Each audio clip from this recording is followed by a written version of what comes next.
Les presento, tengo el gusto de presentarle al doctor Richard Vaquero. El doctor Richard Vaquero Rodríguez es pediatra, nefrólogo del Hospital Universitario San Vicente Fundación, presidente de la Asociación Colombiana de Nefrología Pediátrica, miembro de la Sociedad Colombiana de Pediatría. Y él va a iniciar este bloque de nefrología con un tema siempre vigente, muy importante pues en la práctica de pediátrica, infección urinaria en niños. Bienvenido, doctor Richard. Doctora Olga Francisca, qué honor que usted me presente el día de hoy. Usted sabe que la estimo y la quiero muchísimo y siempre le viviría agradecido por muchas cosas que me ha ayudado a lo largo de mi carrera profesional. Quiero aprovechar también para dar las gracias al comité organizador de la Sociedad Colombiana de Pediatría Regional Antioquia, en cabeza de su presidente, la doctora Claudia Patricia Beltrán, por permitir a la Asociación Colombiana de Nefrología Pediátrica CONEPE tener este espacio simposio de nefrología pediátrica que permite que a través de estas 4 charlas que vamos a dar el día de hoy tengamos un acercamiento a los pediatras y todos los médicos generales que hoy evalúan a nuestros pacientes en atención primaria, pues esto es realmente nuestra razón de ser, la educación médica, y como bien lo dijo la doctora Olga Francisca, vamos a hablar hoy de infección urinaria. Mi charla de infección urinaria está basada en la literatura, van a encontrar a lo largo de la misma diferentes publicaciones recientes, y estas son las filiaciones que actualmente tengo, y para esta charla, sin duda, no tengo ningún tipo de conflictos de interés y todo está basado específicamente en la literatura médica. Esta es la propuesta de trabajo que les traigo el día de hoy. Vamos a hablar por qué es importante saber de infección urinaria en pediatría, y vamos a hablar específicamente de 5 tópicos que son muy controversiales, como lo son el diagnóstico, los estudios de imágenes, el tratamiento, la profilaxis, y mencionaremos algunos aspectos relevantes del intestino vejiga. Esperamos que el tiempo nos dé, porque obviamente es un tiempo reducido, pero tenemos que acomodarnos al mismo. Sin duda alguna, la infección urinaria es considerada una de las infecciones bacterianas más comunes en pediatría, solamente superada por las infecciones respiratorias, y en promedio en los pacientes menores de 7 años, cerca del 2% de los niños y el 8% de las niñas pueden presentar al menos un episodio a lo largo de ese periodo de tiempo, teniendo como claridad que durante la vida pediátrica tenemos 3 picos importantes de incidencia de infección urinaria, como sucede en las edades de lactantes, los preescolares y también los adolescentes. Y tener una infección urinaria sin duda busca que los médicos tengamos un índice de sospecha muy importante, porque hasta el 30% de los pacientes que al menos han presentado un episodio de infección urinaria pueden presentar a lo largo de su vida un segundo episodio de infección, por lo que nosotros debemos que tener ojos bien alerta para poder identificar esos grupos de riesgo que debemos intervenir de manera temprana para obviamente detectar las anormalidades o alteraciones que pueden predisponernos a infecciones urinarias. En Colombia no tenemos datos estadísticos sobre la incidencia y el impacto en el sistema de salud de las pacientes con infección urinaria, pero tomo estas estadísticas de Estados Unidos publicadas en el año 2013, donde podemos encontrar que más de 500,000 visitas a urgencias en Estados Unidos son por infección urinaria en un periodo de tiempo de un año, y más de 1 millón de las mismas se tienen que hospitalizar, lo que habla que sin duda alguna es una patología muy frecuente en el medio, y obviamente esto tiene unos importantes impactos en el sistema de salud. Solo en nuestro Hospital San Vicente Fundación de Medellín, donde actualmente laboro como nefrólogo pediatra, durante el año 2019 tuvimos cerca de 25,000 consultas de nefrología, y de las cuales el 10%, es decir, cerca de 500, fueron por infecciones urinarias, siendo el principal motivo de consulta en nefrología pediátrica y una de las 10 principales causas de hospitalización en niños, con cerca de 450 hospitalizaciones en el año 2019 por infección urinaria. Además, si tenemos en cuenta esto, sin duda la infección urinaria genera una importante morbimortalidad, más aún si tenemos pacientes que presentan complicaciones como la urosepsis, los abscesos renales, pacientes que incluso pueden cursar con una lesión renal aguda, y sin duda el hecho de que yo tenga una infección urinaria y presente infecciones urinarias a lo largo de mi vida me va a predisponer a tener también cicatrices que es un marcador sin duda de daño renal por el compromiso del parénquima, y esto puede predisponer a mis pacientes a tener hipertensión y proteinuria, por lo que sin duda alguna es importante un enfoque diagnóstico claro. Esta diapositiva, digamos, aplica para todas las latitudes. En niños, sin duda alguna, la enfermedad precursora de enfermedad renal crónica son las malformaciones congénitas, y por eso en infección urinaria esto toma un concepto completamente importante, porque obviamente yo lo que debo tratar de buscar en la medida de lo posible es garantizar que mi paciente no tenga una malformación que lo predisponga a esto. En el año 2019 salió la publicación de la cuenta de alto costo en mayo. Se demostró que a cerca de 1.600 niños en Colombia tienen enfermedad renal crónica, y de estos, cerca de la mitad de estos pacientes son asociados a malformaciones congénitas. Esto es importante porque todas las decisiones que yo tome de manera consensuada, los protocolos institucionales que tenga o incluso lineamientos que pudiesen tener alguna directriz de tipo nacional, deben estar basados en la evidencia, porque sin duda alguna, cuando se hacen pautas y recomendaciones claras, vamos a generar tratamientos costo efectivos que van a alivianar los costos de un sistema de salud que es finito, y por lo tanto es responsabilidad nuestra tener en cuenta ese aspecto a la hora de definir cómo vamos a enfocar el estudio de estos pacientes. Después de esta parte vamos a hablar entonces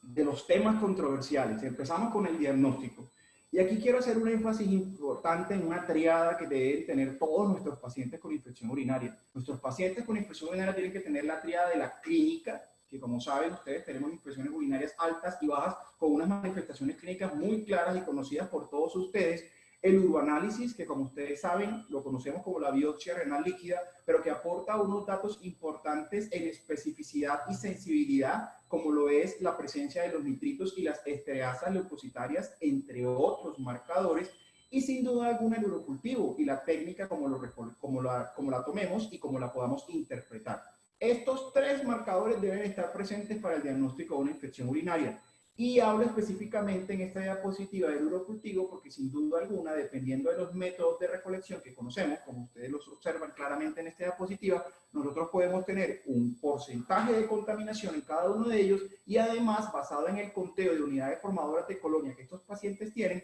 vamos a tener también una interpretación del mismo. Anteriormente pensábamos que todos los pacientes con solamente más de 100.000 unidades formadoras de colonia tenían una infección urinaria, pero con el tiempo hemos visto que eso ha cambiado, y ahí les resalto en rojo los principales hallazgos que han venido dándose en los últimos años, como es en el chorro miccional, más de 50.000 con presencia de síntomas y más de 10.000 con una muestra tomada por sonda vesical. Y quiero hacer una anotación especial para el tema de la recolección por bolsa recolectora. No perdamos el tiempo, no gastemos de dinero del sistema de salud, no mandemos a urocultivar exámenes de orina que se toman por sonda, porque sin duda alguna los porcentajes de contaminación son altos y no podemos realmente generar interpretaciones a partir del mismo.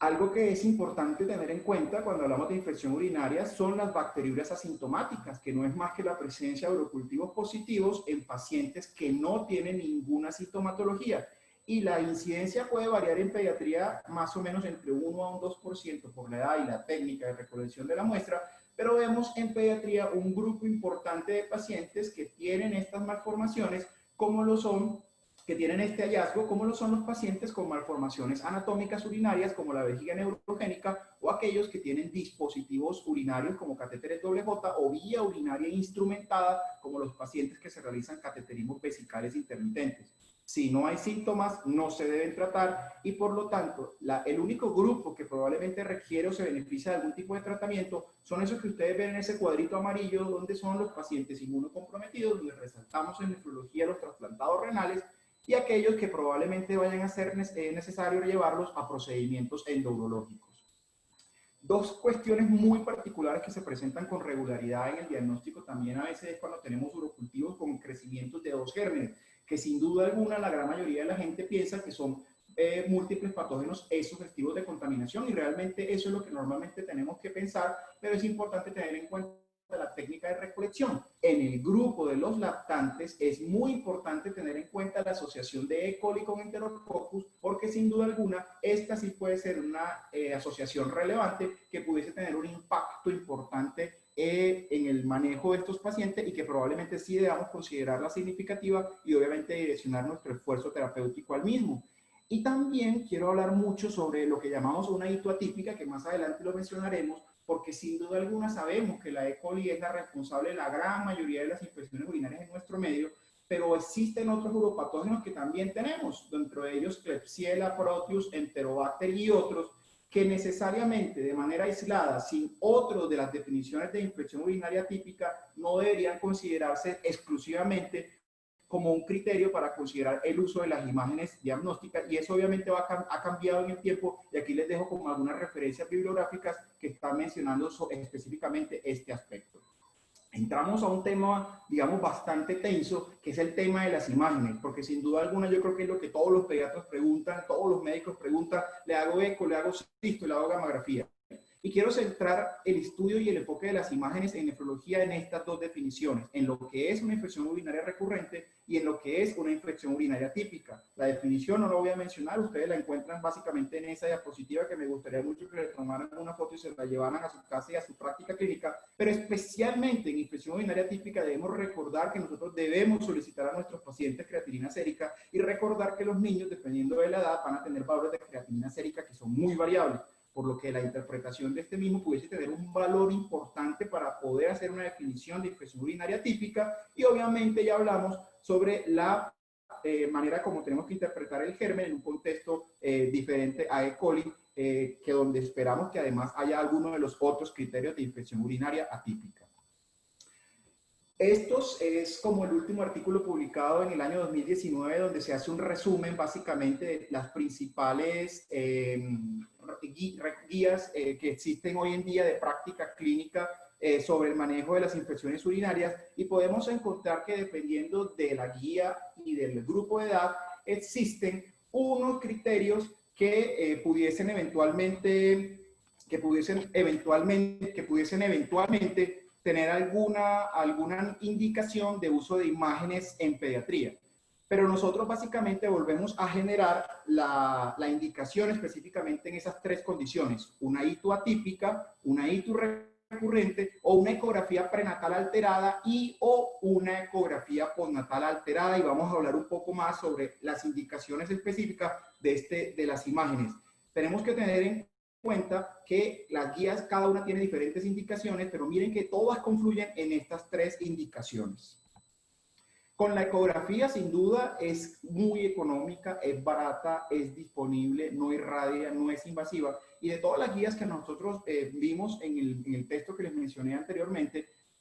la que recomienda la realización, digamos, sistemática en todos los pacientes con infección urinaria es la guía europea. Es importante tener en cuenta con la ecografía renal que uno en un momento dado en una infección urinaria la debería realizar, dependiendo obviamente si en el sitio donde me encuentro la puedo realizar o la evolución del paciente es favorable, porque probablemente también la puedo diferir de manera ambulatoria si no tengo como ninguna otra indicación adicional. Pero no debo hacerlas cada vez que hay una infección urinaria, sobre todo si la ecografía previa fue completamente normal. Sin duda tiene unas limitaciones, estas limitaciones están dadas por el radiooperador y también porque a veces para detectar algunas condiciones importantes como el reflujo vesículo-ureteral, la pielonefritis o las cicatrices renales, puede que haya unos rangos o unos parámetros muy especiales que nos los pudiesen sugerir, pero sin duda alguna esta no es la finalidad de la ecografía renal dentro de lo que esperamos encontrar en este estudio, y debemos tener también esa precisión. Esta diapositiva les muestra a ustedes los parámetros que tenemos que pedirle a nuestros radiólogos en nuestras instituciones de salud, nuestros hospitales, nuestras solicitudes ambulatorias para el seguimiento de nuestros pacientes con infección urinaria cuando las solicitamos, porque nosotros deberíamos tener claridad sobre si tenemos o no una simetría renal, si tenemos unos riñones que están ubicados de manera normal, si hay una duplicación renal o un doble sistema colector, y sin duda alguna la dilatación del tracto urinario, que hace parte, digamos, de los criterios que tenemos que tener también muy presentes a la hora de evaluar la ecografía. Y sin duda alguna, los cambios que podamos encontrar a nivel de la vejiga, donde sabemos que tenemos que tener en cuenta el espesor de la pared y o presencia de algunas otras alteraciones que se pueden encontrar en la misma, como la presencia de ureteroceles y o divertículos en su pared. Esto es importante que ustedes lo socialicen con su grupo de radiólogos en la institución donde se encuentren para que obviamente puedan obtenerse resultados mucho más claros e indicaciones más precisas en el enfoque que viene posteriormente. La uretrocistografía miccional, que sin duda alguna es el estudio, digamos, de la discordia, donde se ve claramente que es como la duda que generalmente todos los pediatras y los nefrólogos y médicos generales tenemos, es indicada específicamente para el diagnóstico de reflujo vesicoureteral y específicamente para evaluar la vejiga. Nosotros básicamente consideramos en la revisión que se realizó, en estas tres condiciones iniciales, como son la infección urinaria típica, una infección urinaria recurrente, una ecografía anormal, donde encontremos cualquier alteración de las que mencionamos anteriormente, pero les doy como unos tips importantes, como son la presencia de una infección urinaria en el contexto de un paciente con una duplicación o un sistema colector doble, una dilatación del tracto urinario y una asimetría renal como posibles o potenciales predictores de un posible reflujo vesicoureteral. Sin duda alguna, las valvas de uretra posterior, que es una patología que debemos diagnosticar en los pacientes en el periodo neonatal, no se podría ir para la casa un paciente varón con una dilatación del tracto urinario bilateral que esté cursando con una infección urinaria sin una cisturetografía, porque muy probablemente este es el diagnóstico diferencial, y en el grupo de neonatos principalmente es donde más debemos sospecharla y donde más debemos considerar la realización de este estudio. También en los pacientes con reflujos vesicoureterales de alto grado, cuando tienen familiares de primer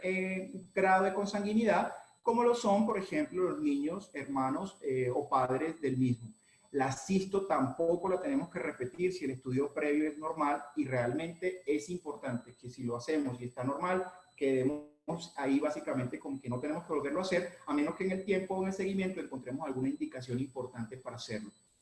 Este es otro de los estudios que hacemos, son los tres básicamente que quise hoy traerles en aras del tiempo. Es la gamografía renal con DMSA, que aunque sin duda algunas partes lo pueden utilizar como un método también para el diagnóstico de una infección urinaria alta, tipo pielonefritis, realmente la indicación y la utilidad de la misma es una indicación para el diagnóstico de las cicatrices renales,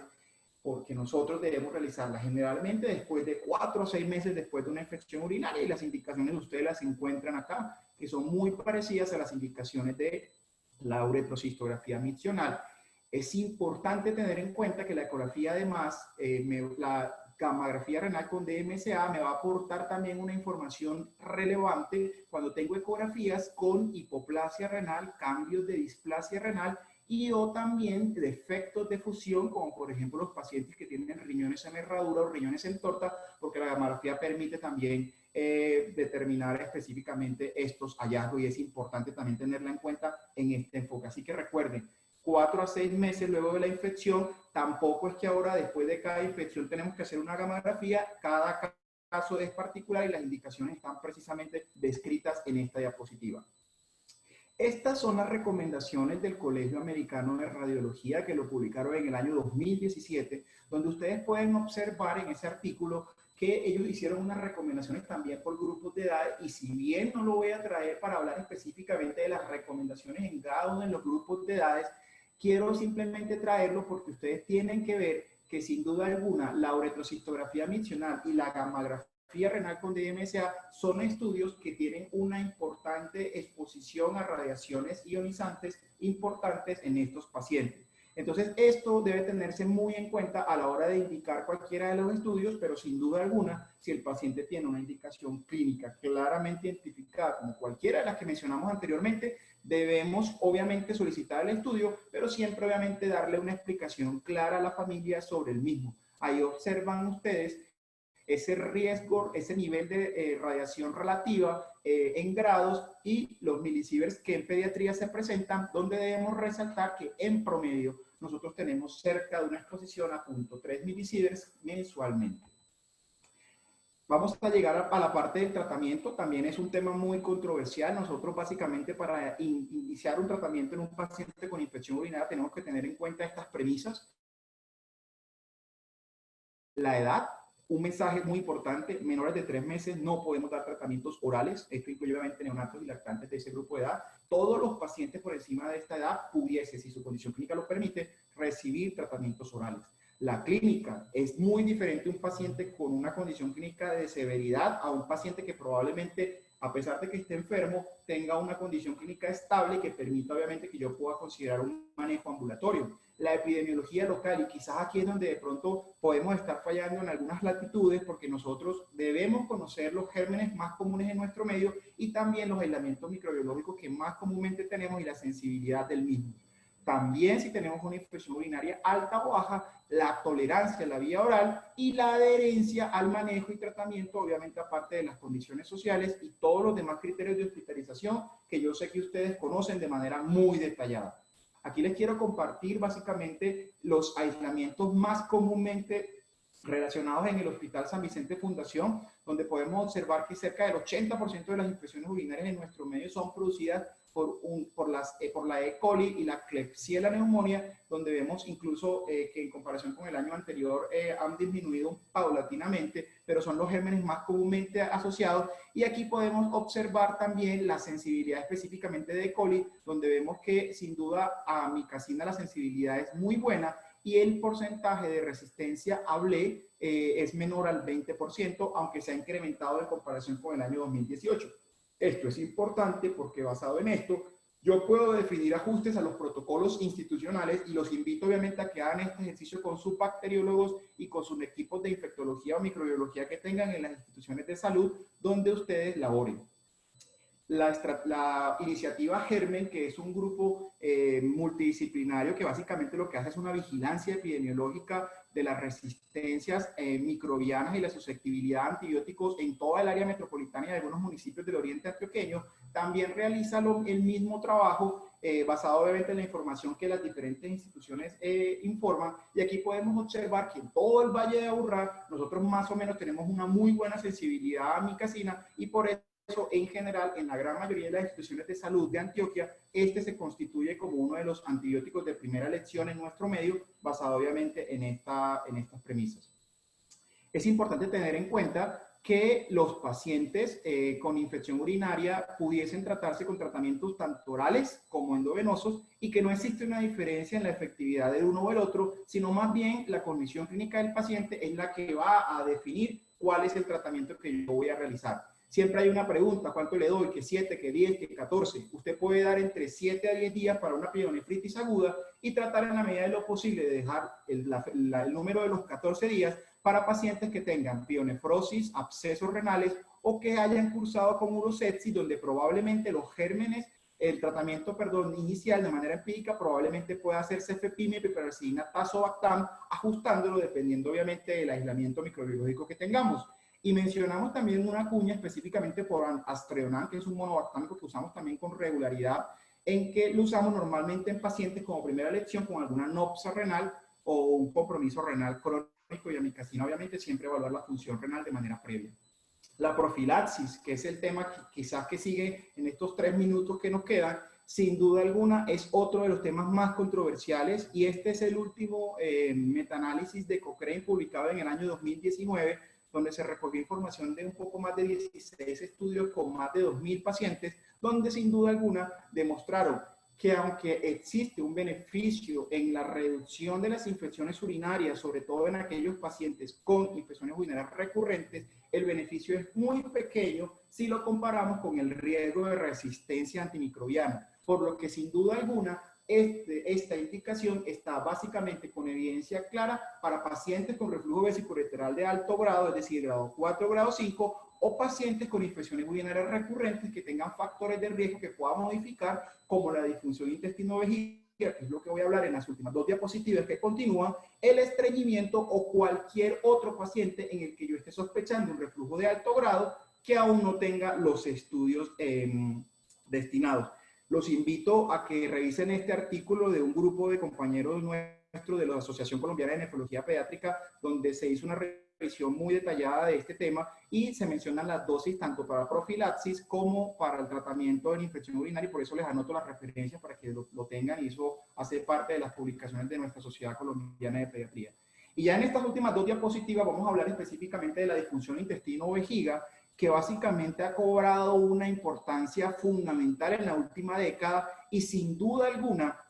es una de las principales razones de las infecciones urinarias recurrentes en nuestro medio. Por eso los invito a que cuando ustedes tengan pacientes con infecciones urinarias recurrentes, siempre hagan un interrogatorio sobre síntomas del tracto urinario inferior, como los escapes en orina, la frecuencia urinaria, si tienen o no hábitos retentores, si tienen que hacer pujos, si el chorro miccional es bueno o adecuado, o la presencia de incontinencia o enuresis. Son algunas de las preguntas que nosotros hacemos y lo podemos hacer a través de lista de chequeo y se convierten en unos tips importantes que les doy a ustedes para que los pongan en práctica. Y sin duda, el estreñimiento. Debemos controlar el estreñimiento de nuestros pacientes. Es uno de los factores de riesgo más asociados a la recurrencia de infección urinaria y tenemos que tener una claridad importante en el enfoque del mismo para obviamente tratarlo y evitar obviamente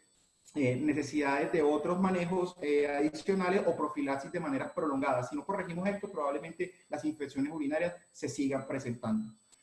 Con eso he terminado esta propuesta de trabajo. Obviamente en aras del tiempo pudimos hacer